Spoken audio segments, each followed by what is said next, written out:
Assalamualaikum warahmatullahi wabarakatuh. Alhamdulillahilladzi anzala ala 'abdihi al-kitaba wa lam yaj'al lahu 'iwaja. Alhamdulillahi fatiris samawati wal ard, ja'ilil malaikati rusulan uli ajnihatin mathna wa thulatha wa ruba', yazidu fil khalqi ma yasha, innallaha ala kulli syai'in qadir. Wa usalli wa usallimu ala ar-rahma al-muhdah wan ni'mah al-musdah Muhammad bin Abdullah wa ala alihi wa ashabihi wa man ihtada bihudah ila yaumil qiyamah. Alhamdulillah, senantiasa kita bersyukur kepada Allah Subhanahu wa taala atas limpahan nikmat yang Allah karuniakan kepada kita semuanya. Sungguh begitu banyak nikmat yang Allah berikan kepada kita, dan yang menjadi nikmat terbesar tentunya adalah hidayah dan taufik darinya, sehingga dengan hidayah itu kita tetap berada dalam agama yang lurus dan sempurna ini, yaitu agama Islam. Dengan hidayah dan taufik dari Allah, kita bisa menunaikan kewajiban-kewajiban kita selaku hamba-hambanya. Kita bisa menunaikan salat 5 waktu tepat waktu di masjid bagi laki-laki, bisa menunaikannya dengan tumaknina, dengan menunaikan hak-hak setiap bacaannya, menunaikan hak-hak gerakan fisik anggota tubuh kita, gerakan tangan kita, gerakan kaki kita, kepala kita. Semuanya itu atas hidayah dan taufik dari Allah Subhanahu wa taala. Kita bisa menunaikan haknya Al-Qur'an, yang mana kita setiap hari berusaha untuk tidak melewati hari-hari kecuali dengan membaca dan mentadabburi Al-Quran. Itu semuanya karena hidayah dan taufik dari Allah Subhanahu wa taala. Dan semua kebaikan-kebaikan itu sumbernya dari hidayah dan taufik dari Allah Subhanahu wa taala, yang selalu kita memintanya kepada Allah Subhanahu wa taala setiap salat kita. Ihdinas siratal mustaqim, ya Allah, berikanlah hidayah kepada kami, tunjukilah kami jalan yang lurus, jalanmu yang lurus, jalan yang diridhai oleh Allah Subhanahu wa taala. Maka selalu kita mensyukuri nikmat hidayah dan taufik, karena ia adalah nikmat yang terbesar yang tidak akan bisa diganti dengan apapun. Namun kita juga tidak melupakan untuk bersyukur terhadap nikmat-nikmat yang menyertainya, yakni nikmat pelengkap kesehatan, keselamatan, rasa aman, rasa nyaman, dan berbagai hal yang kita rasakan. Berikutnya salawat dan salam untuk Nabi kita Muhammad sallallahu alaihi wasallam beserta keluarga beliau, para sahabatnya, serta kaum muslimin yang meneladani beliau hingga hari kiamat nanti. Kaum muslimin rahimakumullah, hari ini insyaallah kita akan membahas yakni lanjutan dari juz amma. Kita masuk ke surat ke-113, yaitu surat Al-Falaq insyaallah. Surat Al-Falaq. Al-Falaq di dalam terjemahannya biasanya waktu subuh, ya, waktu subuh. Nanti kita akan jelaskan makna Al-Falaq itu seperti apa insyaallah taala, dan kita akan bahas secara keseluruhan. Namun seperti biasa kita akan membaca surat ini, ya. Saya akan bacakan dulu, kemudian nanti dibaca bersama, baru kita membahasnya satu persatu. Baik, saya akan membacakan dulu untuk tidak diikuti, ya.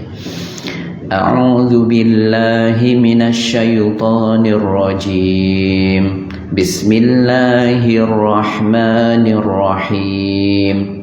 Qul a'udzu birabbil falaq min syarri ma khalaq wa min syarri ghasiqin idza waqab wa min syarri naffatsati fil 'uqad wa min syarri hasidin idza hasad. Baik, saya akan membaca per ayat-ayat nanti untuk diikuti, ya. A'udzu billahi minasy syaithanir rajim. A'udzu billahi minasy syaithanir rajim. Bismillahirrahmanirrahim. Bismillahirrahmanirrahim.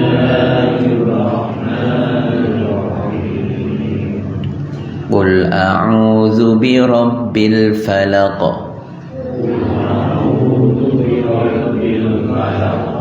min syarri ma khalaq wa min syarri ghasiqin idza waqab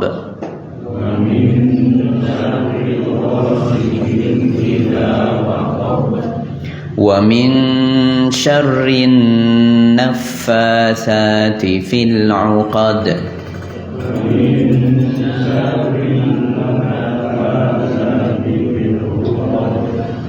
wa min syarri hasidin idza hasad.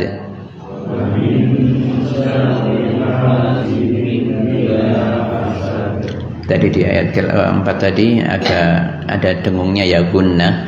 Wa min syarrin naffa, jadi syarrin naffa, wa min syarrin naffatsati fil 'uqad. Coba diulangi yang ini. Wa min syarrin naffatsati fil 'uqad. Baik. Kalau diterjemahkan secara harfiah, qul itu katakan, ya, setiap ada ayat diawali dengan qul artinya katakanlah, dan secara umum itu disampaikan kepada Nabi Muhammad sallallahu alaihi wasallam. Qul, katakanlah wahai Muhammad, ya, a'udzu birabbil falaq.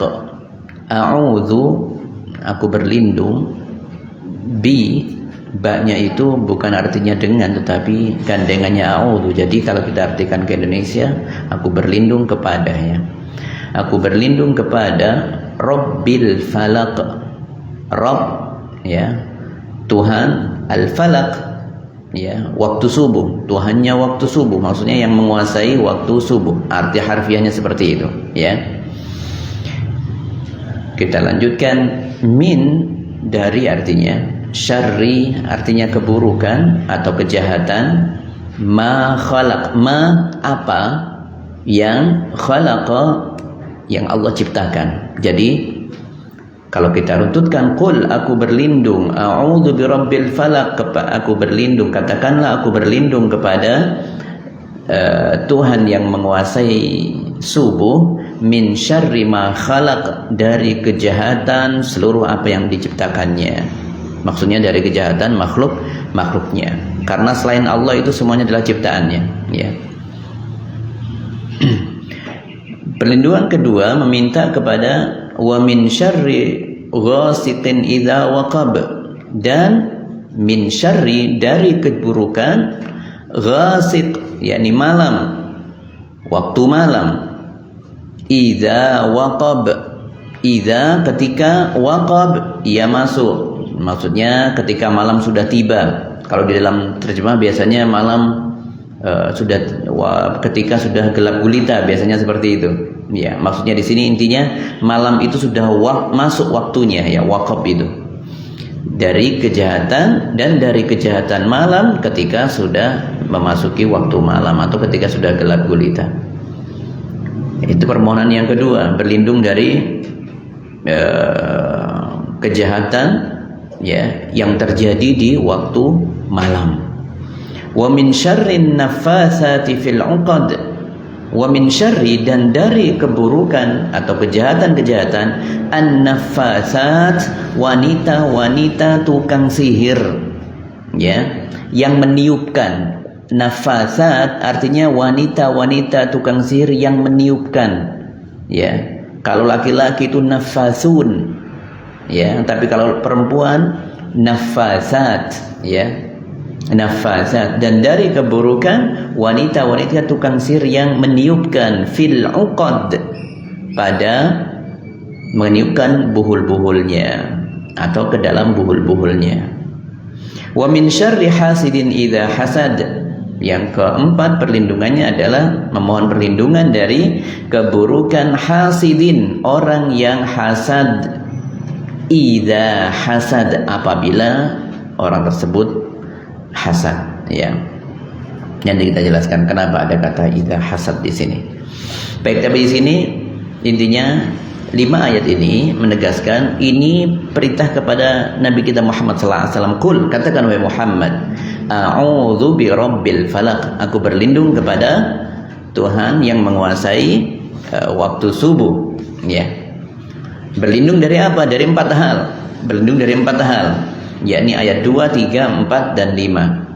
Yang pertama disebutkan secara umum, berlindung kepada seluruh makhluknya yang melakukan kejahatan atau yang bisa mendatangkan mudarat dan keburukan, semuanya. Min syarri ma khalaq, dari lautan, dari gunung-gunung, dari cuaca yang ekstrim, dari apa saja, dari petir yang bisa yang memberikan keburukan, dari syaitan, jin dan semuanya, mencakup seluruh makhluk-makhluk Allah yang bisa memberikan keburukan kepada seseorang, ya.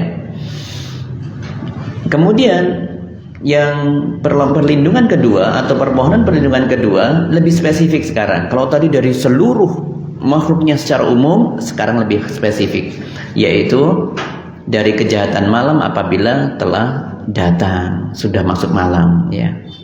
Ini berarti waktu malam, ya. Nanti kita jelaskan lagi. Kemudian yang ketiga, dari kejahatan wanita-wanita tukang sihir yang meniupkan buhul-buhul. Dan yang keempat, permohonan perlindungan dari kejahatan orang yang dengki apabila ia dengki. Sebelum kita membahas ini, kita sangat familiar sekali dengan surat ini, ya. Dengan surat ini.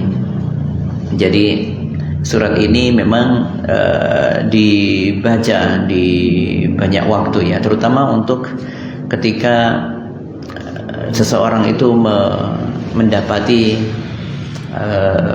sakit, misalnya ketika mendapati sakit, apakah sakit fisik ataupun sakit yang tidak terlihat, ya, itu disyariatkan untuk membaca ini, ya, membaca ini. Dan permohonan perlindungan ini banyak, ya. Permohonan perlindungan itu banyak, tidak hanya dengan trikul saja, tetapi ada yang lainnya, seperti zikir-zikir yang dilakukan Nabi Sallallahu Alaihi Wasallam, diantaranya ketika mau tidur, ya. Ketika mau tidur, beliau biasa memiringkan tubuhnya, ya, miring tubuhnya ke arah kanan, kemudian berdoa, Allahumma rabbus samawati wa rabbul ard wa rabbul arsyil azim. Yang intinya di situ ada permohonan doa, a'udzubika min syarri kulli syai', aku berlindung kepadamu ya Allah dari segala keburukan, dari keburukan apa saja yang ada di sekitarku. Anta akhidun binasiyati, karena engkau yang menggenggam itu semuanya, ya, semuanya di bawah kekuasaanmu ya Allah, ya. Itu biasanya Nabi ketika mau tidur membaca itu. Atau juga ini biasa digunakan untuk meruqyah, ya, meruqyah, ya, meruqyah. Baik, kita akan membahas ayat ini. Ketika membaca Qul a'udzu birabbil falaq min syarri ma khalaq, katakanlah aku berlindung kepadamu ya Allah yang menguasai waktu subuh dari seluruh kejahatan, ya, dari kejahatan seluruh makhluk-makhlukmu. Apa yang kita rasakan ketika kita membaca ini? Apa arti al-falaq itu sendiri? Bagaimana kita mentadabburi ayat ini? Ini surat yang sering kita baca, ya. Kapan saja kita membaca surat al-falaq ini? Kita dapati setiap sholat fardu selesai kita membaca ini. Setelah zikir, subhanallah, alhamdulillah, Allahu akbar, masing-masing 33 kali selesai, ditutup dengan la ilaha illallah wahdahu la syarikalah, dilanjutkan dengan ayat kursi, dilanjutkan dengan qul huwallahu ahad, qul a'udzu birabbil falaq, dan qul a'udzu birabbin nas. 5 waktu kita membaca ini, 5 waktu.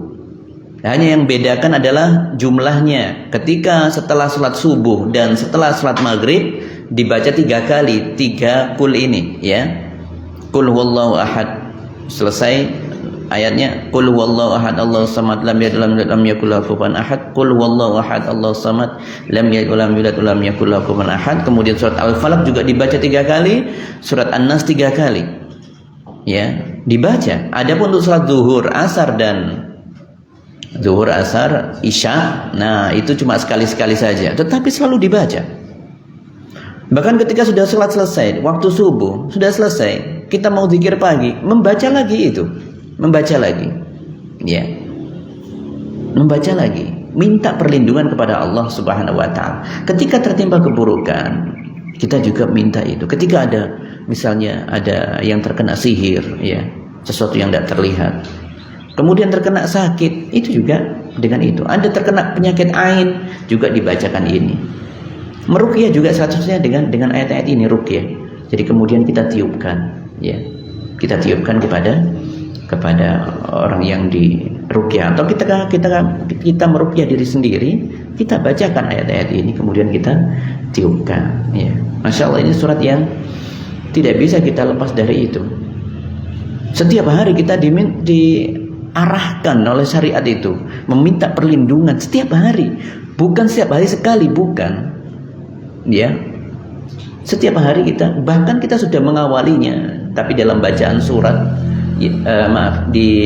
setelah sholat subuh, ya, setelah sholat subuh sudah membaca itu kita. Setelah sholat subuh kita sudah membaca itu. Kemudian waktu masuk zuhur, siang, minta perlindungan lagi membaca itu. Masuk waktu asar, minta perlindungan lagi kepada Allah dengan membaca zikir ini. Masya Allah, ya. Jadi memang kita tidak bisa lepas dari meminta perlindungan dari keburukan-keburukan, ya. Meminta perlindungan kepada Allah Subhanahu wa Ta'ala. Qul a'udzu birabbil falaq. Ya, ketika kita meminta perlindungan kepada Allah, ini perintahnya. Allah perintahkan, pasti Allah akan menepati. Ya. Katakanlah, wahai Muhammad, aku berlindung kepada Allah yang menguasai subuh. Maka ketika Allah menyuruh itu, pasti Allah akan melindunginya. Katakanlah, berlindunglah kamu kepada aku pasti akan lindungi kamu. Seperti itu. Qul a'udzu birabbil falaq. Rabbul falaq. Mari kita terjemahkan apa itu sebenarnya al-falaq itu. Kita mengenal sosok turjumanul Quran, pakarnya Al-Quran, ya. Itu adalah sahabat Nabi sallallahu alaihi wasallam yang bernama Abdullah bin Abbas, keponakannya Nabi sallallahu alaihi wasallam, ya. Ya. Abdullah ibnu Abbas. Sepupunya Nabi, Abdullah bin Abbas. Ini beliau disebut dengan turjuman Al-Quran, pakarnya Al-Quran, karena beliau yang paling paham terkait dengan makna-makna di dalam Al-Quran, terkait dengan asbabun nuzul, ayat-ayat yang ada asbabun nuzulnya mana saja, terkait dengan hukum-hukum yang ada di dalam Al-Quran. Itu yang paling paham adalah Abdullah ibnu Abbas, karena langsung belajar dari Nabi sallallahu alaihi wasallam dan banyak berkomunikasi dengan Nabi sallallahu alaihi wasallam. Ini pendapatnya Ibnu Abbas ini dikutip oleh tafsir-tafsir seperti tafsir At-Tabari, ya, Ibnu Jarir At-Tabari, atau juga di dalam Ibnu Katsir mengutip apa yang disampaikan oleh Ibnu Abbas ini tentang makna al-falaq. Jadi tafsir Ibnu Katsir itu mencoba menukilkan, ya, apa sebenarnya makna al-falaq dari Abdullah ibnu Abbas. Abdullah ibnu Abbas itu mengatakan bahwa al-falaq, falaq itu artinya dari kata falaqo, membelah, ya, membelah dan membelah, ya. Ada juga muncul dari kata itu infalaqo, terbelah, infalaqo, tapi intinya ada kata falaqo, ya. Nah, di sini disebutkan bahwa seluruh makhluk yang ada di alam semesta ini, ya, itu dikatakan al-falaq. Maka ini makna pertama yang dimaknai oleh Ibnu Abbas yang disampaikan kepada kita semuanya, bahwa Rabbul falaq itu maksudnya Tuhan semua makhluk Allah, yang semua makhluk Allah itu semuanya melalui proses pembelahan, ya. Jadi ketika Allah berfirman dalam Al-Quran, ya, tentang masalah langit dan bumi, awalam yaral ladzina kafaru anna as-samawat wal ard kanata ratqan fafataqnahuma. Apakah orang-orang kafir itu tidak mau mengimani, ya, bahwasanya tidak mengetahui bahwasanya langit-langit dan bumi itu asalnya itu satu, kemudian terbelah, terpecah, dibelah oleh Allah Subhanahu wa taala, ya, dipecah oleh Allah Subhanahu wa taala. Wa ja'alna minal ma'i kulla syai'in hayyin, kemudian kami jadikan air itu bisa memberikan kehidupan kepada seluruh hal yang hidup. Asalnya belum ada air, belum ada dulu itu. Ini ayat yang tegas menyebutkan bahwa dulu belum ada langit-langit dan bumi, belum ada tanaman, pohon-pohonan, lautan, belum ada semuanya. Semuanya bongkahan satu hal yang menyatu, kemudian baru dipecahkan oleh Allah Subhanahu wa taala. Infalaqa, terpecah, terbelah akhirnya. Kemudian menjadi apa? Menjadi langit dengan 7 tingkatan sebagaimana firman Allah, alladzi khalaqa sab'a samawatin tibaqa, 7 tingkat. Siapa yang menciptakan? Dari proses terbelahnya itu semuanya. Asalnya dulu tidak ada langit, tidak ada bumi, tapi kemudian dibelah oleh Allah Subhanahu wa taala. Infalaqa, kemudian semuanya terpecah belah. Langit menjadi 7 ya, sab'a samawatin tibaqa ya.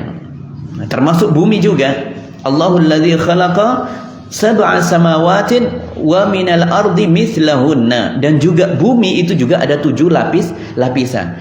Untuk masalah ini, masalah bumi, memang ini kita tidak mengetahui hakikatnya seperti apa 7 lapisan itu ya.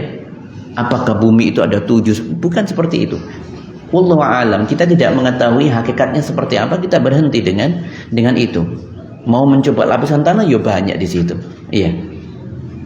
Ketika dalam kondisi seperti ini kita berhenti, tidak meneruskan. Ini ujian bagi kita semuanya, ujian. Jangan-jangan memang kita yang belum mendapatinya, atau memang sengaja disembunyikan oleh Allah sampai hari kiamat nanti. Wallahu a'lam bissawab. Tapi intinya langit ada 7, sampai dengan langit pun kita tidak tahu sampai hari ini ada berapa langit. Yang jelas langit pertama saja belum diketahui ujungnya mana, dari mana ke mana, belum ada yang tahu. Ya, sampai hari ini dengan teknologi yang sudah maju seperti ini. Tapi intinya langit terbelah. Maaf, hal yang awalnya tidak ada yang menyatu itu kemudian terpecah menjadi langit menjadi 7, bumi juga menjadi 7 lapisan. Kemudian di dalam bumi nanti kemudian barulah muncul air yang Allah turunkan, air hujan ya, diturunkan setelah apa? Proses pembelahan juga di situ. Wa nazzalna minas sama'i ma'an mubarakan fa'ambatna bihi jannatin wa habbal hasid. Kemudian ketika sudah berbentuk bumi, maka kemudian air hujan diturunkan oleh Allah. Kemudian nanti air hujan itu datang turun ke bumi dan kemudian menumbuhkan tumbuh-tumbuhan, tanaman di situ. Ya. Bukan hanya itu, batu-batuan. Air yang kita dapatkan ini dari batu bongkahan besar. Allah menegaskan, ada di antara batu-batu gunung itu yang kemudian terpecah. Batu sekeras itu pecah mengeluarkan mata air yang mengalir sampai ke kita itu. Ada juga yang tidak sampai airnya itu menjadi sumber mata air, hanya meneteskan air saja, setetes.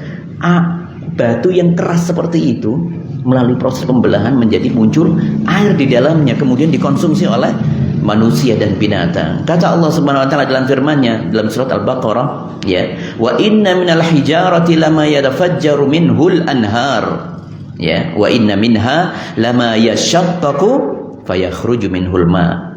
Yang bagian pertama tadi, wa inna minal hijar, ada di antara batu-batu di gunung itu yang kerasnya luar biasa itu, lama yatafajjaru minhul anhar, ya, mengalir dari celah-celahnya itu air kemudian masuk ke dalam sungai dan menjadi sungai yang mengalir ke tempat-tempat kita ini. Ada yang seperti itu. Bagian satu lagi, wa inna minha lama yashaqqaqu fayakhruju minhul ma. Ada juga sebagian bongkahan batu itu yang memang terpecah juga, terbelah juga, tetapi tidak sampai mengeluarkan air banyak. Hanya setetes saja. Masya Allah. Air terwujud dari batu yang terbelah. Kemudian juga yang kita makan, tumbuh-tumbuhan, pohon-pohonan, semuanya juga dari itu. Allah mengingatkan, falyanzuril insan ila ta'ami, hendaknya manusia lihat kepada apa yang dimakannya. Biji-bijian, sayur-sayuran, dari mana itu tumbuhnya? Anna sababal ma'a sabba. Ya, sungguh kami yang mengaliri air itu kepada mereka. Tsumma syaqqaqnal arda syaqqa. Kemudian kami belah itu tanah itu, ya, tanah itu tidak mungkin biji bisa keluar kalau dia tidak mau membelah. Ya. Tsumma syaqqaqnal arda syaqqa. Kemudian sungguh kami belah tanah itu. Supaya apa? Fa'ambatna fiha habbau wa 'inabau wa qadba, supaya bisa tumbuh itu biji-bijian, 'inaba kemudian anggur, wa qadba sayur-sayuran, wa zaituna wa nakhla, zaitun, nakhla, ya, pohon kurma, ya, wa hadaiqa ghulba, dan kemudian kebun-kebun bisa tumbuh dari itu. Semuanya melalui proses pembelahan. Itu arti falak itu kesana, makanya disebut Rabbul Falak, ya. Allah yang menguasai dan memelihara, menciptakan, mengatur seluruh makhluk-makhluknya, karena seluruh makhluknya juga melalui proses pembelahan, ya, melalui proses pembelahan. Jadi seperti itu. Bahkan ada di antara hal yang datang dari ilmu medis itu menyebutkan proses manusia sendiri juga seperti itu, ya. Proses terbentuknya manusia ketika sel telur dengan sel telurnya perempuan dengan wanita dengan sel spermanya laki-laki ketika bertemu, ya, nanti akan terjadi pembelahan sel yang sangat banyak nanti, ya, terutama pada hari kelima, ya. Hari kelimanya itu sampai ada pembelahan sampai ada 500 sel kurang lebih itu, dan sel tersebut terus membelah terus sampai menjadikan menjadi sebuah janin. Ada tangannya, ada ini. Sel semuanya itu membelah semua selnya itu. Membelah selnya. Fatabarakallahu ahsanul khaliqin, ya. Maka Maha Suci Allah, ya, Maha Pencipta yang paling baik itu. Allah Subhanahu wa taala. Ciptaannya sempurna semua. Tapi intinya itu Rabbul Falak. Qul a'udzu birabbil falak. Katakanlah aku berlindung kepada, makna yang pertama berarti Tuhan semesta alam, karena seluruh alam semesta tadi tercipta dengan proses pembelahan. Tidak ada 7 langit, tidak ada 7 lapisan bumi kecuali melalui proses pembelahan. Allah yang mengatakan itu. Fafataqnahuma, kami belah itu, kata Allah Subhanahu wa taala, sehingga menjadi sab'a samawati baqa, 7 lapis langit, ya. Wa minal ardi mislahunna, dan bumi juga seperti itu dalam firman yang lain.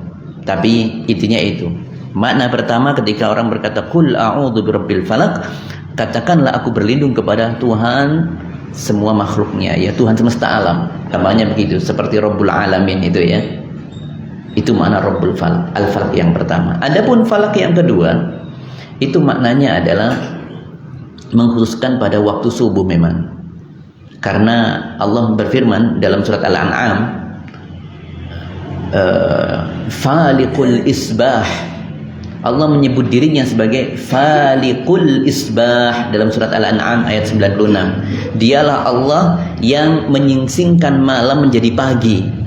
Jadi menjadi waktu pagi begitu, ya. Maka disebut waktu subuh itu karena itu. Jadi masuknya waktu pagi itu diawali dengan fajar, itu tandanya, ya. Dengan tandanya fajar. Jadi malam sudah tidak dikatakan lagi malam ketika sudah datang masuk fajar. Allah yang menyingsingkan malam itu sehingga datang masuk fajar itu. Di dalam Al-An'am tadi disebutkan Faliqul Isbah. Allah lah satu-satunya yang menyingkirkan malam dan menggantikan menjadi waktu pagi. Makanya di dalam tafsir terjemahan rata-rata disebutkan Al-Falak itu adalah waktu pagi atau waktu subuh, ya, seperti itu.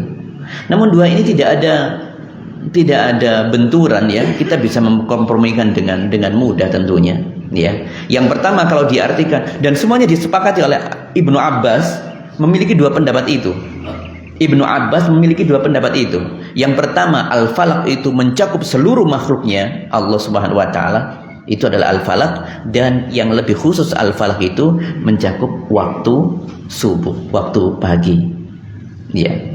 Waktu pagi juga miliknya Allah Subhanahu wa taala, dan melalui proses pembelahan juga Allah yang menyingsingkan malam, dibelah malam kemudian menjadi pagi, seperti itu. Ya.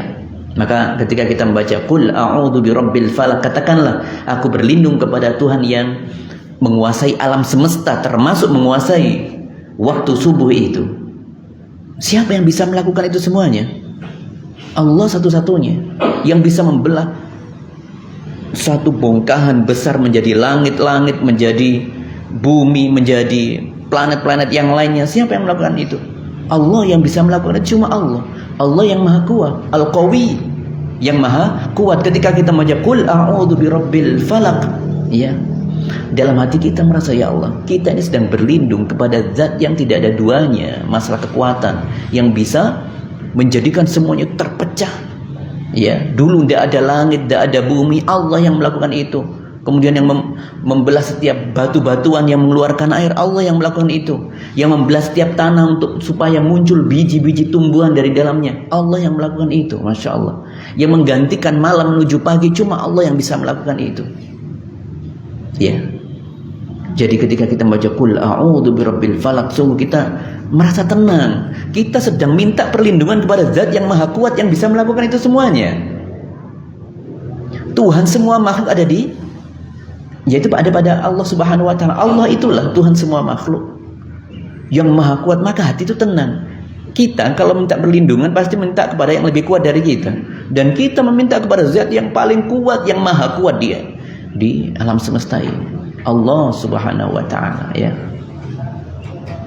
Kita meminta pertolongan, perlindungan kepada Allah Subhanahu wa taala, zat yang memiliki sifat kekuatan yang luar biasa, ya, keperkasaan, ya, maka hati itu akan tenang. Allah lah yang satu-satunya, karena Allah yang menciptakan seluruh alam semesta. Al-Falaq yang menciptakan semuanya Allah, semua alam semesta yang menciptakan Allah, maka Allah pula yang bisa mencegah keburukan-keburukan dari semua makhluk-makhluknya itu. Allah lah yang mengatur itu, Allah lah yang mampu melakukan itu. Makanya enak kalau qul a'udzu birabbil falaq, tenang hati kita, ya. Karena makhluk-makhluk Allah itu bisa melakukan keburukan dan bisa mendatangkan keburukan. Manusia bisa melakukan keburukan dengan manusia yang lain. Jin bisa mengganggu manusia, ya. Petir, air, apa saja bisa mendatangkan mudarat, ya, kepada manusia. Jadi itu enak kalau kita membacanya dengan mentadabburi seperti ini, tenang hati. Karena yang kita mintai perlindungan adalah zat yang maha kuat. Birabbil falaq, qul a'udzu birabbil falaq, tenang hati kita, ya. Karena semua yang ada di alam semesta ini itu yang menciptakan Allah, dan yang bisa mencegah, menghindarkan keburukan-keburukan makhluknya dari kita ini hanyalah Allah Subhanahu wa taala. Kemudian disebutkan ayat kedua, min syarri ma khalaq. Min syarri, dari keburukan dan atau kejahatan, ma khalaq, seluruh makhluk-makhluknya, termasuk iblis, syaitan, jin, neraka jahanam. Kita meminta perlindungan dari Allah supaya dijauhkan dari apa yang Allah ciptakan. Jahanam itu ciptaan Allah, iblis ciptaan Allah, syaitan, jin ciptaan Allah, ya, semuanya. Maka Allah lah yang satu-satunya yang bisa menghancurkan bentuk segala sihir, ya, penyakit ain yang membelah. Allah yang bisa melakukan itu. Yang bisa menghancurkan efek-efek buhul-buhul yang ditiupkan oleh wanita tukang sihir, Allah yang bisa melakukan itu, ya. Yang bisa menghilangkan penyakit, Allah yang mengizinkan penyakit itu untuk datang kepada kita. Yang mengizinkan wabah itu menyebar, Allah yang mengizinkan itu sebagai bentuk ujian, ya. Ada hayalan-hayalan, niatan-niatan buruk dalam hati, ya, itu juga buatan itu, ya. Kita minta perlindungan kepada Allah supaya dijauhkan dari hal itu. Ada topan, badai, angin puting beliung, kita minta kepada Allah. Itu makhluknya Allah, itu makhluknya Allah. Kita minta perlindungan kepada Allah agar tidak mendapatkan keburukan dari makhluk-makhluknya Allah itu, ya. Semua kekuatan natural, kekuatan alam yang ada dianggap ini disaster, kekuatan alam yang dahsyat, terlihat besar di mata kita karena kita itu lupa dengan Allah, ya, yang maha perkasa, yang maha kuasa atas segalanya, yang bisa menguasai dengan mudahnya itu semua. Kalau kita pasrah, Allah maha kuat, kita minta perlindungan kepada Allah Subhanahu wa taala. Min syarri ma khalaq, dari apa? Keburukan yang diciptakan oleh Allah Subhanahu wa taala. Tapi intinya semua keburukan di dunia, ya, itu hanya bisa dihilangkan dengan pertolongan Allah Subhanahu wa taala. Satu-satunya yang bisa menghilangkan itu hanyalah Allah. Maka kaum muslimin rahimakumullah, dari sini kebutuhan seorang muslim untuk meminta perlindungan kepada Allah Itu tidak pernah terelakkan. Dari bangun tidur sampai tidur lagi kita selalu membutuhkan itu. Bencana datang itu tidak kemudian ada pemberitahuan terlebih dahulu, datang secara tiba-tiba. Gempa bumi ini dan itu makhluk Allah semuanya. Maka kita berlindung kepada Allah. Hal yang mutlak yang harus kita lakukan, tidak bisa kita lewatkan sekejap mata pun, yakni meminta perlindungan kepada Allah Subhanahu wa taala. Setiap hembusan nafas kita ini kita membutuhkan pertolongan dari Allah, ya.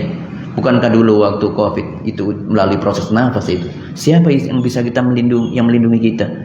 Kemudian kita bisa bertemu di sini, sedangkan sebagian saudara kita sudah tiada, ya, dengan terinfeksi Covid waktu itu. Masya Allah, ya.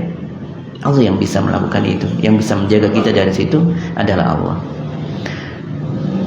Sekali lagi, perlindungan diri dari keburukan dan kejahatan itu hal yang selalu dibutuhkan oleh manusia. Apakah keburukan itu dari sesuatu yang nampak maupun tidak nampak?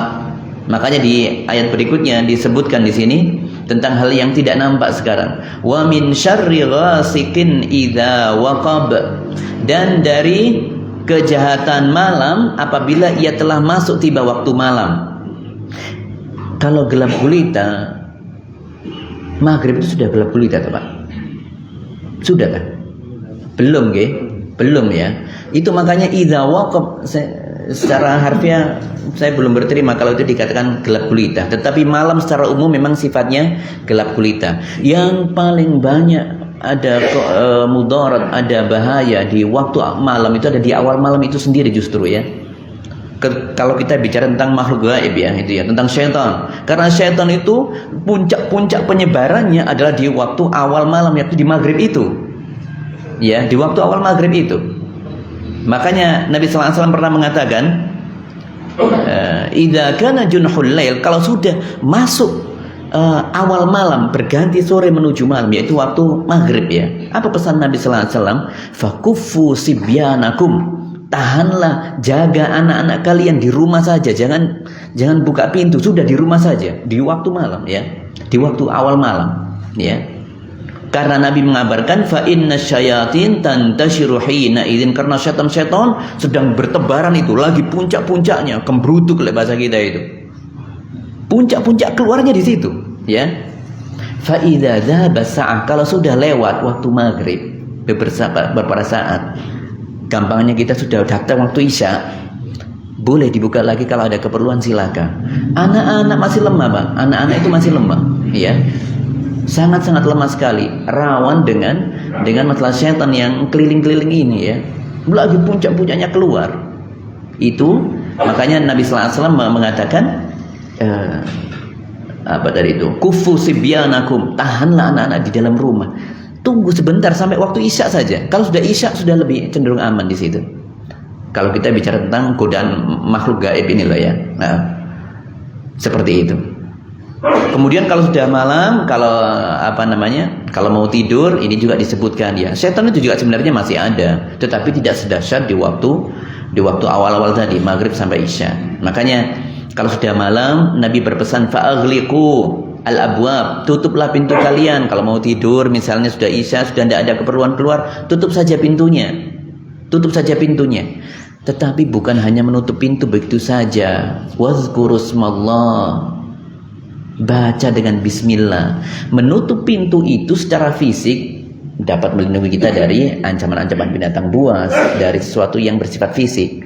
Tapi ini tidak bisa menghalangi dari syaitan, sesuatu yang tidak nampak. Makanya ketika menutup pintu, ucapkan bismillah. Jadi ada hal fisik yang ikhtiar secara fisik dan juga secara rohani spiritual juga dilakukan. Ini pesan Nabi sallallahu alaihi wasallam, termasuk ketika menutup cangkir itu loh, Pak. Makanan-makanan, kata Nabi sallallahu alaihi wasallam juga seperti itu, ya. Wa auku qirabakum wazkurusmallah, ya. Kemudian tutuplah wadah-wadah kalian, gelas, makanan, gedang goreng isi ada, tempe goreng isi sisa, tutup, ditutup. Tapi bukan hanya ditutup saja. Wazkurusmallah. Banyak orang melalaikan ini. Cuma anggapannya yang penting ditutup. Bukan. Tutup dengan ucapan Bismillah. Kalau tutupan biasa itu menghindari dari binatang, cecek, apa yang lainnya. Tapi Bismillahnya itu menghindari dari noda-noda syaitan. Bisa jadi syaitan memberikan keburukan dari makanan itu, bisa. Ya, jadi seperti itu. Ini di waktu malam seperti itu. Ya, di waktu malam. Jadi ini kaum muslimin rahimakumullah, ya. Terkait dengan waktu malam, min syarri ghasitin idza waqab. Bahkan kalau ada seperti gelas ini ya, gelas ini itu ditutupi kalau malam, seperti ini ditutupi. Kalau ndak ada, cari tisu, ya. Ndak ada tisu, anak sendok, ndak apa-apa, pakai sendok, Pak. Islam tetap memberikan kesempatan, ya. Ndak kemudian nggak ada lagi. Loh, ada sendok garpu itu. Tutup garpu di atasnya dengan ucapan Bismillah. Simbolik saja itu, Bismillah. Letakkan sendoknya di atas. Pokoknya harus ada sesuatu di atasnya dan diucapkan Bismillah. Itu melindungi dari niat-niat buruk syaitan yang mau masuk ke sini, yang memberikan keburukan-keburukan di dalamnya. Tapi bahasan kita itulah waktu malam, ya. Waktu malam syaitan itu banyak muncul, dan kemudian tindak kejahatan, kriminal itu juga rawan terjadi di waktu malam, ya. Di waktu yang sudah tidak ada sinar lagi, ya. Sinar lampu, waktu itu kalau dulu tidak ada lampu. Sekarang pun ada beberapa titik yang lampu itu redup, bahkan tidak ada lampunya, ya. Jadi sebenarnya yang buruk itu bukan malamnya, ya. Zat malamnya itu sendiri makhluk Allah, memiliki kebaikan tentunya, ya. Allah saja bersumpah walaili idza yaghsha, walaili, Allah bersumpah dengan malam karena agungnya waktu malam. Tetapi di sini berlindung dari keburukan malam itu bukan zat malamnya yang buruk, makhluk-makhluknya yang memanfaatkan momen malam itu untuk melakukan keburukan. Syaitan keluar di waktu itu, termasuk para penjahat-penjahat, pelaku tindakan kriminal itu kan di malam hari, ya. Pencurian di malam hari, ya. Paling banyak itu di malam hari. Orang berzina di malam hari, ya. Di malam hari. Klub-klub malam hari, mana ada klub siang? Tidak ada, ya. Mau melakukan kemaksiatan, anggapannya apa? Malam itu menutup dirinya dari pandangan orang lain, sehingga aman dari pandangan orang lain. Itulah orang-orang jahat memanfaatkan waktu malam, ya. Memanfaatkan waktu malam. Jadi maka kita ketika berlindung dengan min syarri ghasikin idza waqab, kita meminta perlindungan kepada Allah dari waktu yang banyak dimanfaatkan makhluk-makhluk Allah itu untuk melakukan kejahatan-kejahatan, ya. Ya, soal kita membaca itu di waktu pagi loh, kita membaca itu supaya nanti malam kita dijaga oleh Allah Subhanahu wa taala, betul, ya. Kita membaca Al-Falaq 5 waktu, Masya Allah, ya. Setelah subuh, setelah zuhur, siang, tantang lo minta untuk nanti malam juga agar kita dapat perlindungan. Waktu asar juga minta perlindungan supaya kita dilindungi dari kejahatan waktu malam. Masya Allah, ya. Ayat yang keempat, wa min syarri naffatsati fil 'uqad, dan dari kejahatan wanita-wanita tukang sihir yang menghembus nafas, an-nafas min nafsi. Kita biasa kalau a'udzubillahi minasyaitonirrajim min nafsi wa nafkhi wa hamzi. Bacaan lengkap a'udzubillahi minasyaitonirrajim, a'udzubillahis samiil alim minasyaitonirrajim min nafkhi wa nafsi wa hamzi. Setan itu biasa juga nafas itu meniup. Tuh gitu loh, Pak. Apa itu? Tuh. Bukan meludah, ya, bukan, ya, tetapi meniup tipis. Sama kalau ada setan, kita sedang sholat, ada gangguan, kita pikiran itu diganggu oleh setan, nggak khusus sholatnya, maka kita mengucap a'udzubillahi minasyaitonir rajim, kemudian kita tiup ke kanan, ke kiri, ya. Itu nafas, teman. Ludahnya tipis yang keluar, bukan banyak, ya. Banyak itu meludah namanya. Ini nafas ini, ya, tipis. Nah, sihir itu mesti melakukan itu, Ya. Makanya di sini secara khusus disebutkan dari kejahatan wanita tukang sihir yang meniup buhul-buhul. Meniup itu bukan biasa, bukan, tetapi ada ludahnya keluar sedikit, tipis. Ya. Dan disebutkan secara khusus nafasat.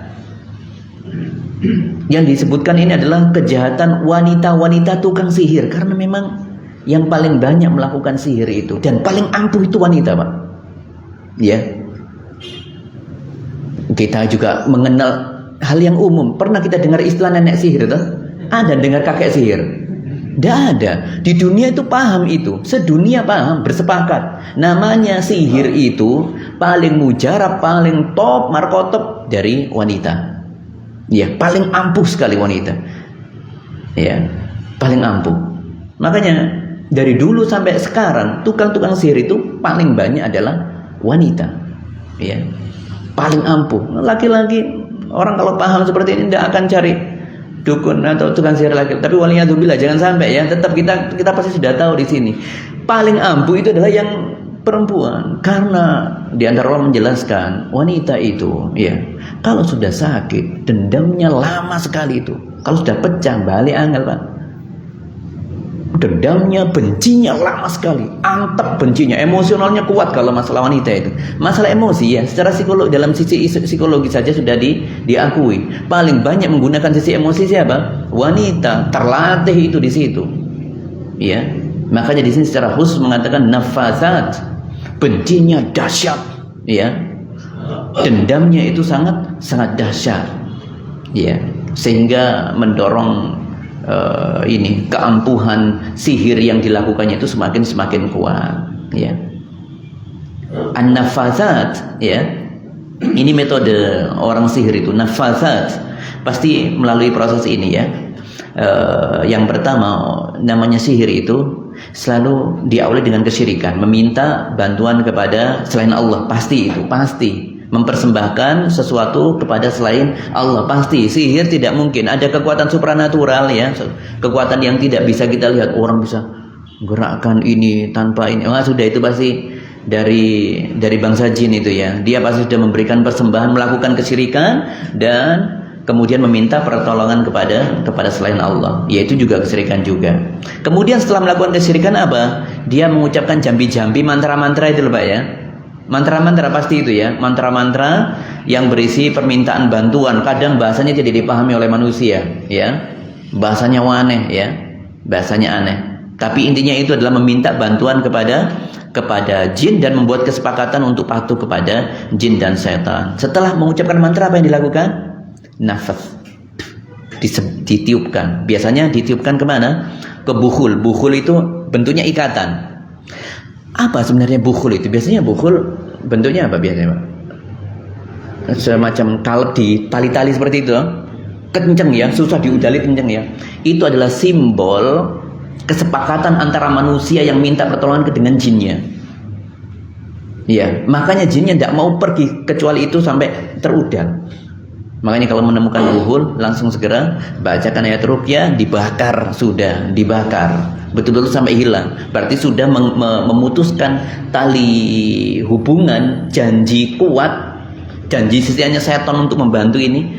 Kalau masih ada buhul itu, setan tetap akan datang, akan mengganggu orang yang disihirnya itu. Dia tidak mau pergi dari situ, tetap aja ganggu. Masih di ruqyah ini banyak yang belum selesai, kecuali kalau sudah ketemu buhulnya itu. Kalau buhulnya sudah ketemu, disobek, dibakar, dibacakan ayat ruqyah, dibakar, ya, dengan izin Allah semuanya akan hilang. Karena apa? Simbol pertalian kesepakatan antara manusia tukang sihir tadi dengan jinnya itu sudah terputus, ya. Makanya sihir itu paling banyak selalu dengan menggunakan buhul, ya. Buhul itu loh, ya. Kadang kan bentuknya jimat juga, Pak, yang di tali-tali itu, ya. Itu kan ada ikatan kuat, itu simbol ikatan kuat antara manusia dengan jinnya. Kalau itu sudah diudali, dihilangkan, hilang sudah, setannya pergi sudah, ya. Seperti itu. Nafazat, ya, nafazat seperti itu. Ya, sihir ini Ya, nafasat itu kaitannya dengan sihir, dan sihir itu adalah dosa besar ya, dosa yang mematikan. Dosa yang mematikan. Nabi sallallahu alaihi wasallam menyebutkan ada 7 dosa yang mematikan, yang membinasakan. Sab'u mubiqat istilahnya. Apa yang membinasakan? Dari 7 itu yang disebutkan pertama kali ada tentu syirik. Ya, asyirku billah. Setelah syirik langsung datang setelah itu as-sihr. Yakni sihir. Karena apa? Namanya sihir itu dekat sekali dengan syirik. Hal yang paling dekat dengan syirik itu adalah sihir itu. Karena tidak mungkin orang bisa melakukan sihir kecuali dengan melakukan kesyirikan. Syarat mutlaknya untuk melakukan sihir adalah dengan melakukan kesyirikan. Nah, ini perkara yang besar ya. Perkara yang besar. Baik, ini tentang masalah sihir. Prosesnya seperti itu. Dan siapa yang paling terkenal dengan melakukan sihir itu? Umatnya siapa? Ya, orang-orang Yahudi. Orang Yahudi itu terkenal dengan masalah sihirnya dari dulu. Yahudi dari Yahuda, Bani Yahuda. Yahuda itu salah satu anaknya dari Nabiullah Yakub. Ya. Tidak semua keturunan Nabi itu baik. Banyak tukang sihirnya ya, orang Yahudi itu juga. Makanya tidak boleh mengkultuskan, meskipun ini keturunan Nabi dikultuskan, tidak bisa. Jelas itu orang-orang Yahudi sudah membangkang kepada nabinya, kepada utusan Allah, melakukan sihir komplit sudah yang dilakukan Yahudi itu komplit, ya komplit. Itu keturunannya siapa? Keturunannya Nabi Yakub. Nabi Yakub punya anak 12, ada Yahuda, ada Yusuf, yang paling ada Yusuf, ada Binyamin ya. Dan ada 12 intinya di sana ya. Salah satunya adalah Yahuda. Baik, setelah meminta perlindungan kepada Allah dari perkara sihir, yang terakhir kita minta pertolongan wa min syarri hasidin idza hasad. Dari kejahatan orang yang dengki apabila ia dengki. Ada dekat hubungannya ya antara sihir dengan orang hasad. Dekat sekali.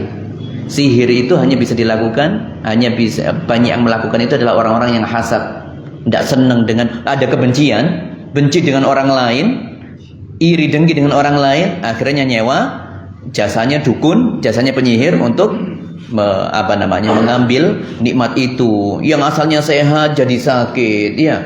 Asalnya kaya dan diberikan kenikmatan, akhirnya kekayaannya dibuat hartanya dibuat untuk berobat dan ini dan itu sampai habis ya. Dirusak rumah tangganya, sihir semua itu. Ya. Dari mana itu? Dari hasad. Asal muasalnya dari hasad. Wa min syarri hasidin idza hasad. Yang ini hasad tidak ketahuan, Mak. Ya, tidak ketahuan ini, tidak ketahuan, tidak terlihat ya. Tidak terlihat, bendanya tidak terlihat ini ya. Sesuatu yang abstrak. Dan hasad apa maksudnya hasad? Hasad itu adalah ketika seseorang melihat ada kenikmatan, kebahagiaan pada orang lain, kemudian dia tidak suka dengan itu, dia berharap semoga kenikmatan itu hilang darinya, kebahagiaan itu hilang dari orang tersebut. Ya. Bahkan yang terburuk adalah semoga kenikmatan dan kebahagiaannya berpindah ke diri orang yang hasad itu. Ini sudah level tertingginya ini. Bukan tertinggi, terburuknya ya berarti ya, level terburuknya ya, karena bukan hal yang terpuji.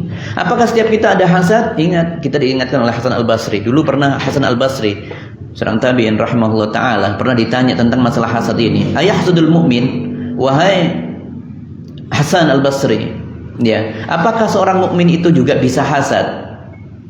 Beliau menjawab, ma ansaka bi bani Yaqub. Kalian lupa tak dengan keluarganya ini Nabi Yakub. 12 anaknya itu bukan orang kafir, Pak. Orang mukmin semua itu, Pak. Orang mukmin semuanya itu. Yahuda, Ismail, Binyamin, ya.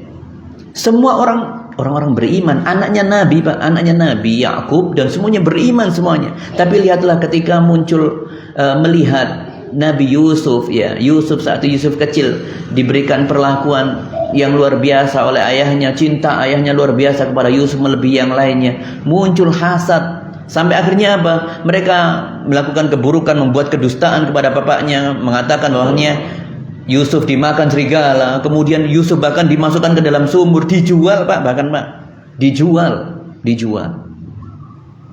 Ya. Banyak anak, 12 anak. Ada 12 anak, semuanya orang beriman, termasuk Lawi, ya. Lawi juga salah satu anaknya. Bani Lawi itu juga dari keturunan Bani Yakub, ya. Kalau Yahudi itu banyak keturunan yang banyak memunculkan raja-raja dari keluarganya Yakub. Kerajaan-kerajaan orang Yahudi Bani Israel itu paling banyak dari keturunan Yahuda, orang Yahudi itu loh, Pak. Adapun yang nabi-nabi Sulaiman, Daud itu semuanya dari Lawi namanya, keturunannya Lawi. Lawi ini salah satu anaknya Nabi Yakub. Ya.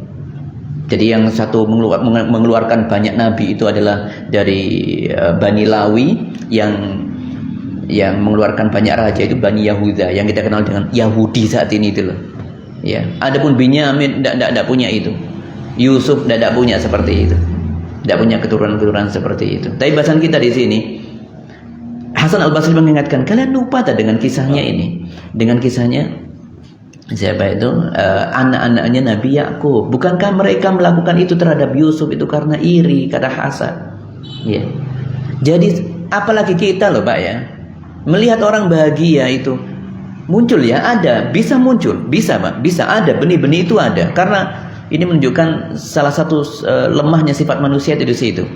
Setiap kita punya benih-benih untuk memiliki hasad. Melihat orang senang, kita terkadang terbesit, rasa tidak nyaman, ya, dengan melihat itu. Ya, apakah kita dosa di situ? Poinnya di sini. Apakah kita dosa ketika seperti itu? Perlu dirincikan masalah yang seperti ini. Ya. Perlu dirincikan. Kapan seorang itu dihukumi dosa? Ketika muncul hasad. Karena dari diri kita itu semuanya ada benih-benih hasad di dalamnya. Ya. Semuanya baru bisa dikatakan dosa kalau ada tindakan yang mengikuti hasadnya tadi. Ada tindakan nyata. Misalnya apa?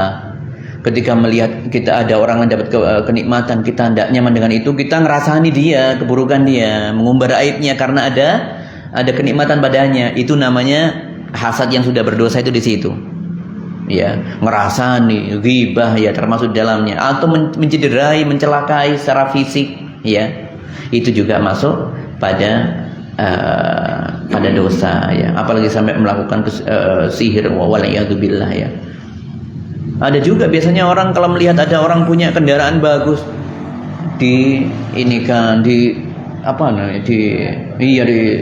dipeseti gitu loh, Pak, nggih. Kan ada seperti itu. Ini hasad yang berdosa seperti ini. Jadi bukan ininya saja yang dosa, ya, menzalimi dengan merusak fasilitas atau hak miliknya orang lain, bukan, tapi ada dosa hasad yang dicatat sebagai dosa. Karena melakukan itu didasari dengan hasad. Hasadnya yang dosa seperti itu. Hasad yang muncul dalam hati kemudian diwujudkan dalam bentuk tindakan yang nyata. Ya, itu yang berdosa. Adapun kalau muncul sekilas, segera beristighfar kepada Allah. Tidak dosa itu, tidak dosa. Manusia punya itu, ya, punya hal seperti itu. Ya, makanya di sini ayat ini dalilnya, ya.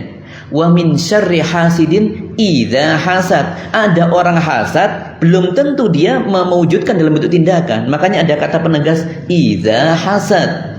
Ketika ia mewujudkan kedengkiannya itu dengan tindakan yang nyata yang mendukung hasadnya tadi itu. Kalau tidak sampai, segera beristighfar. Ya. Maka itu, hasad itu ada dalam diri kita, dan setan sudah selalu waspada dengan kita, ya. Akan selalu terjaga dia, ya. Artinya dia selalu standby. Kapan melihat ada orang muncul hasad akan dimanfaatkan oleh syaitan, maka segera kita meminta perlindungan kepada Allah dari itu, ya. Tidak boleh, ya, hasad itu tidak boleh. Allah menegaskan dalam firman-Nya, wala tatamannau ma faddalallahu bihi ba'dakum ala ba'd. Ya, jangan kalian pernah iri hati, ya. Hindari rasa iri hati terhadap apa yang Allah karuniakan kepada saudara kalian. Bisa jadi hartanya lebih berlimpah, ya, punya anak banyak, kelihatan harmonis, bahagia. Tidak usah iri dengan itu. Ingat Allah menegaskan lirrijali nasibun mimma iktasabu. Tiap laki-laki sudah ada jatahnya, ya. Jatahnya dari Allah Subhanahu wa taala, punya bagiannya masing-masing. Walin nisa'i nasibun mimma iktasabna, dan perempuan juga punya hak yang sudah ditentukan, takdir, rezeki sudah ditentukan oleh Allah. Tetapi Allah memerintahkan apa berikutnya? Was'alullaha min fadli. Kalau kalian merasa iri dengan melihat orang lain punya kenikmatan banyak, tidak usah iri dengan itu, langsung segera minta kepada Allah. Ya Allah, saya ingin minta seperti yang dimiliki oleh si fulan, bahkan lebih dari si fulan. Silakan, Allah perintahkan itu. Tapi kemudian ayat ini ditutup dengan kata innallaha bikulli syai'in alima. Sesungguhnya Allah mengetahui segala hal. Kemudian ketika minta kepada Allah, husnudzonlah kepada Allah. Kalau engkau belum dikasih seperti yang kau minta, berarti Allah menghendaki kebaikan, karena Allah itu tahu kalau kau diberikan kenikmatan seperti si fulan, kamu akan nanti gak karu-karuan hidupmu nanti, ya, ibadahnya gak karuan, rumah tangganya gak karuan, bisa jadi seperti itu. Makanya ketika minta kepada Allah selalu dengan husnudzon. Apa yang Allah tetapkan untuk saya, kalau Allah memberikan saya pasti ada kebaikan di situ. Kalau Allah tidak memenuhi apa yang saya sampaikan, Allah Maha tahu dengan itu, dan pasti ada kebaikan di situ. Ada kebaikan di baliknya. Jadi tidak boleh kita iri-iri, langsung minta kepada Allah. Melihat orang saudaranya memiliki nikmat yang banyak, ya Allah, saya ingin nikmat itu ya Allah. Ya. Kemudian di antara nasib hal yang bagus, saran yang bagus yang disampaikan oleh Abu Darda radhiyallahu anhu supaya kita terjauh dari hasad itu adalah yakni aksiru dzikral maut, ya, yakni hendaknya kita memperbanyak mengingat tentang kematian. Kalau orang mengingat kematian, banyak mengingat kematian, kata beliau, qalla hasaduhu, hasadnya akan semakin menipis hingga menjadi habis, ya. Karena memang yang namanya hasad itu pasti urusannya dengan masalah dunia, toh? Dan dunia pasti akan ditinggalkan. Kalau dia selalu mengingat kematian, oh iya, buat apa saya hasad? Toh juga nanti akan saya tinggalkan. Kalau saya dapat nikmat seperti itu, toh juga saya akan meninggal. Yang dihisab nanti adalah amal saya, ya, bukan harta-harta itu, ya. Kemudian hal yang bisa dilakukan yang lain supaya terjauh dari hasad. Ingat sekali lagi, hasad itu benih-benih yang selalu ada pada diri kita semuanya, tidak ada yang terkecuali. Ada muncul hasad. Di antara hal yang bisa membantu kita itu adalah kalau muncul hasad ketika ada orang lain dapat kenikmatan, justru doakan keberkahan untuknya. Allahumma bariklah, ya Allah, tambahkan keberkahan untuknya, ya. Ya Allah, dapat kendaraannya banyak, ya Allah, tambahkan kendaraan yang banyak dan semuanya bermanfaat di jalanmu, ya Allah. Kasih doa-doa yang manfaat semuanya itu. Apa untungnya? Kalau ia mendoakan kebaikan kepada saudaranya, Allah mengamini dan kemudian mengatakan walaka mitsal, semoga kau juga diberikan hal yang serupa oleh Allah seperti yang kau doakan kepada saudaramu. Enaknya itu dalam agama Islam, tidak boleh iri-irian, itu tidak boleh, ya. Tapi inilah kaum muslimin rahimakumullah, sihir dan hasad itu sangat dekat, ya. Cuman cara kerjanya berbeda, ya. Kalau sihir itu lebih suka mana, sihir dengan hasad oleh syaitan? Dua-duanya disenangi oleh syaitan, ya pasti, ya. Tetapi yang paling ini di mana ada syaitan kerja sukarela, tidak perlu dimintai tolong, itu adalah di hasad. Cara kerjanya itu berbeda. Kalau sihir itu orang minta bantuan kepada syaitan. Tolong aku, lukai dia, ya, buat hidupnya sengsara, kasih penyakit ini, kirim ini dan itu. Kalau hasad tidak perlu bantuan syaitan, tidak perlu. Syaitan yang ngipas-ngipasi sendiri, sukarela syaitan bekerja itu. Makanya penyakit ain itu, ya, penyakit ain muncul. Dia hasad dengan orang lain dengan tatapan mata yang penuh dengan iri dengki. Syaitan yang membantu orang lain itu merasakan kesakitan. Dimintai pertolongan enggak tadi itu setannya? Enggak. Wahai setan, aku benci sama dia, sakiti dia. Enggak ada ikatan itu. Beda dengan orang sihir, ya. Kalau orang minta sihir, buat kesepakatan, ada ritual ini dan itu, kesirikannya jelas, baru dibantu oleh setan karena ada perjanjian. Kalau orang hasad tidak, apalagi ketika muncul penyakit ain tadi itu, melihat saudaranya tidak enak, dia melihat dengan penuh kebencian, setan yang membantunya langsung sukarela, tidak dimintai bantuan. Kenapa? Setan lebih suka dengan orang yang hasad, karena hasad itu adalah sifatnya iblis. Puncak-puncaknya, bosnya mereka itu kan namanya iblis. Ini sifat termulia bagi mereka. Ya sudah, kamu memiliki sifat seperti iblis, sebagaimana iblis punya hasad terhadap Nabi Adam. Khalaqtani min nar wa khalaqtahu min tin. Wahai Allah, aku yang lebih baik dari dia, ya. Ya. Aku ini kau ciptakan dari api, itu lebih baik daripada si Adam itu. Akhirnya melakukan hasutan-hasutan dan sampai di label kafir, dan kemudian meminta waktu kepada Allah, ya Allah, jangan pernah matikan aku, ya. Kemudian kata Allah, nah, iya iblis, ya, aku biarkan kamu ila yaumi yub'atsun, sampai hari kiamat nanti, ya. Fa innaka minal mundzirin, kau termasuk makhlukku yang tidak aku matikan sampai hari kiamat nanti. Silahkan ganggu, diizini untuk mengganggu anak-anak Adam, anak-anak manusia, ya. Seterusnya, itu iblis.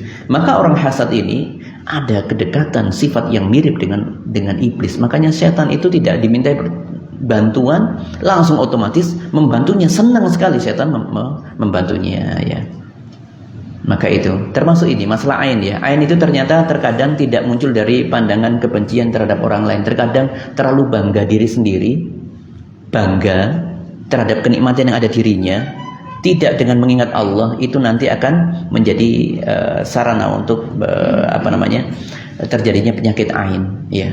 Makanya kalau ada orang, misalnya kita punya keluarga, anak-anak kita baik, kemudian masya Allah nurut, ya, pintar misalnya, jangan terlalu membanggakan itu, kecuali kalau membanggakan langsung ucapkan dengan barakallah, tabaraka wa ta'ala, ya, penuh dengan ucapan apa, semoga Allah berkahi ini semuanya, selalu mengingat Allah. Itu yang bisa memendam mencegah kita dari ain itu. Maka inilah kaum muslimin rahimakumullah, ya, hal yang kita bahas pada hari ini, kita sesungguhnya sedang meminta perlindungan kepada 4 hal tadi itu, ya. 4 hal yang satu dengan yang lainnya sangat berkaitan, ya. Malam berkaitan dengan wanita-wanita tukang sihir, ya, dengan sihir, karena sihir itu paling banyak di malam hari. Ada tak siang hari kirim santet? Tidak ada. Yang terlihat kan malam itu kan, kirim sana sini, ya, itu. Kemudian orang yang hasad juga. Orang hasad itu dekatnya dengan orang sihir, dengan sihir, ya. Orang yang hasad itu juga sangat dekat dengan orang sihir, dengan tukang sihir, dengan amalan-amalan sihir. Nah, ini kaum muslimin rahimakumullah, berarti di dalam Al-Falaq ini kita meminta perlindungan dari sesuatu yang nampak maupun tidak nampak di sini, ya. Dari sesuatu yang nampak maupun tidak nampak. Ya, dari makhluknya secara umum, ya, yang nampak maupun nampak. Kemudian dari waktu malam, ya, ketika itu banyak digunakan untuk keburukan dan kejahatan. Kemudian min syarrin nafasat, yakni dari tiupan nenek-nenek sihir, ya, terhadap bukul-bukulnya. Dan yang terakhir wa min syarri hasidin idza hasad, dari orang yang hasad. Hadza wallahu a'lam bissawab. Maka itu tadi, ketika membaca ini jangan lupakan untuk membaca Rabbul Falaq. Kalau kita tahu Rabbul Falaq ini zat yang maha kuat, yang membelah semuanya, semua kehidupan itu, ya, semuanya dari proses terbelahnya sesuatu, ya, Allah yang melakukan itu. Allah yang menjadikan langit 7 lapis bumi, dan semua yang ada di bumi ini, di alam semesta ini, yang melakukan itu adalah Allah saja. Allah maha kuat. Maka ketika kita berucap qul a'udzu birabbil falaq, hati kita tenang ketika membacanya. Kita sedang minta perlindungan kepada zat yang maha perkasa, zat yang maha kuat, yang pasti bisa membantu kita. Dan Allah sudah berjanji itu, karena Allah yang meminta kita untuk melakukan itu. Sebagaimana Allah mengatakan kepada Nabi Muhammad, wahai Muhammad, qul a'udzu birabbil falaq, berlindunglah kepada aku. Seolah-olah kita ada yang pasti aku akan melindungimu, seolah-olah seperti itu, iya. Dan janji Allah la yukhliful mi'ad, Allah tidak pernah mengingkari janjinya. Hadza wallahu a'lam bissawab. Semoga ini bermanfaat, ya, untuk hari ini. Tinggal 1 surat insyaallah nanti pada pertemuan berikutnya, yaitu masih kul juga, tapi kita meminta perlindungan dari hal yang lainnya, ya. Insyaallah ta'ala kita akan lakukan pada waktu berikutnya. Baik, kita cukupkan pertemuan ini dengan kafaratul majlis. Subhanakallahumma hamdika asyhadu an la ilaha illa anta astaghfiruka wa atubu ilaik. Assalamualaikum warahmatullahi wabarakatuh. Baik, ada yang mau menyampaikan sesuatu mungkin silakan.